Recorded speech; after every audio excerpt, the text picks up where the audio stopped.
بسم اللہ الرحمن الرحیم والسلام علی من اتبع الہدی۔ ہدایت کی اتباع کرنے والوں کو راحت دو جہاں قرآن چینل کی طرف سے سلام عرض ہے۔ تمام تعریفیں اس پروردگار کے لیے ہیں جو سوال کرنے والوں کی تمام حاجات کو پورا کرتا ہے اور خاموش رہنے والے لوگوں کے ضمیر کو یعنی ان کے دل کی آواز کو جانتا ہے۔ لاکھوں درود و سلام ہوں محمد و آل محمد پر۔ صاحبان ایمان، سامعین کرام، ہمارے آج کے سبق کا موضوع ہے سورہ بقرہ کی آیت نمبر 112۔ تو آئیے پروردگار عالم کے پاک نام سے اپنے سبق کا آغاز کرتے ہیں۔ بسم اللہ الرحمن الرحیم۔ بلا من اسلم وجہہ للہ وہو محسن فلہ اجرہ عند ربہ ولا خوف علیہم ولا هم یحزنون۔ اس آیت کا ترجمہ یہ ہے، جس نے اپنے آپ کو اللہ کے حوالے کر دیا اور وہ نیکی کرنے والا ہے تو اس کے لیے اس کے رب کے پاس اس کا اجر ہے اور انہیں نہ تو کوئی خوف ہوگا اور نہ کوئی حزن۔ اس آیت میں استعمال ہونے والے چند کلمات کا ترجمہ اور تشریح یہ ہے۔ پہلا کلمہ جو ہے وہ ہے بلا۔ بلا اس کا مطلب ہوتا ہے، یہ اس بات میں جواب دینے کے لیے استعمال ہوتا ہے، مثبت جواب دینے کے لیے استعمال ہوتا ہے۔ جیسے الستو بربکم، سورہ اعراف میں ارشاد ہوا الستو بربکم، کیا میں تمہارا رب نہیں ہوں؟ اس کے جواب میں قالوا بلا، تو انہوں نے کہا، وہ بولے ہاں کیوں نہیں، تو ہمارا رب ہے۔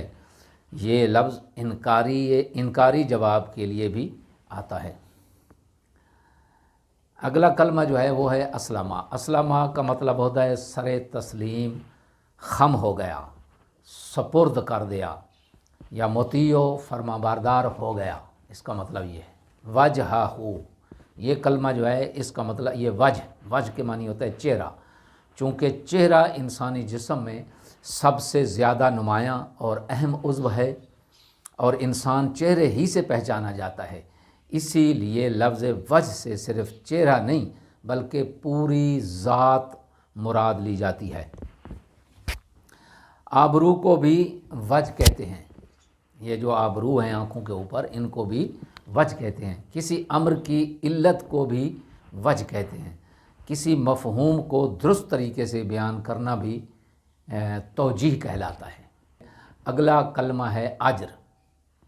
اجر کا مطلب ہوتا ہے عمل کی جزا اور بدلہ۔ اگر یہ دنیاوی ہو، اگر عمل یہ دنیاوی ہو اور دنیاوی اس کو اجر چاہیے ہو تو اس کو کہتے ہیں اجرت، اور اخروی ہو تو اس کو کہا جاتا ہے اجر۔ یعنی اگر یہ دنیاوی ہو تو اجرت اور اخروی ہو تو اجر کہا جاتا ہے۔ اصل میں یہ لفظ ٹوٹی ہوئی ہڈیوں کو جوڑنے کے معنی میں استعمال ہوتا ہے، یعنی محنت اور مشقت کے معاوضے کو اس لیے اجر کہتے ہیں کہ اس سے محنت و مشقت کی تکلیف کا جبران اور مداوع ہوتا ہے۔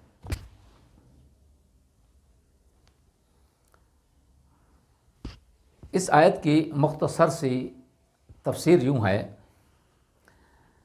کہ دخول جنت اور سعادت ابدی کی امید وہ شخص رکھ سکتا ہے جس نے اپنے آپ کو اللہ کے حوالے کر دیا ہو، جو خلوص کے ساتھ نیکی کرنے والا، پاک باطن، پاک دامن، صالح، مخلص، محسن، مومن ہو مخلص بھی ہو اور مومن بھی ہو، اور اس کا دل تسلیم و رضا سے سرشار اور لبریز ہو۔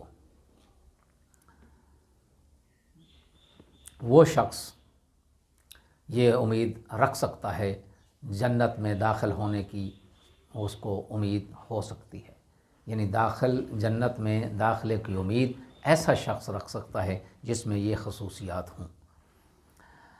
آیت جو ہے اس میں جو لفظ ہے فَلَهُ أَجْرُهُ عِنْدَ رَبِّهِ وَلَا خَوْفٌ عَلَيْهِمْ وَلَا هُمْ يَحْزَنُونَ، اس میں ایسے شخص کا اجر و ثواب اس کے رب کے پاس ہے۔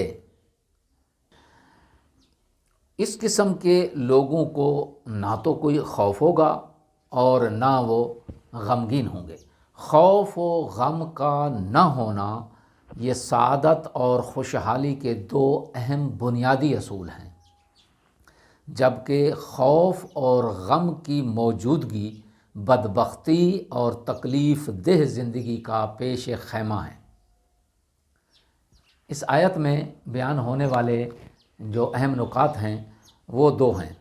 پہلا نکتہ یہ ہے کہ دخول جنت اور سعادت ابدی کا حقدار وہ ہے جو مومن ہو، مخلص ہو، صالح ہو، محسن ہو اور تسلیم و رضا کا پیکر ہو۔ اور دوسرا نکتہ اس میں جو بیان کیا گیا ہے وہ یہ ہے کہ خوف کا ہونا عذاب اور بدبختی کی علامت ہے، اور خوف اور غم کا نہ ہونا سعادت اور خوش بختی کی علامت ہے۔ دعا ہے کہ خداوند عالم ہمیں صحیح معنی میں مخلص مومن بننے کی توفیق عطا فرمائے، اور خوف اور غم اور حزن سے پروردگار عالم ہمیں نجات دے کر بہترین اور خوشحال زندگی نصیب فرمائے۔ وآخر دعوانا ان الحمد للہ رب العالمین۔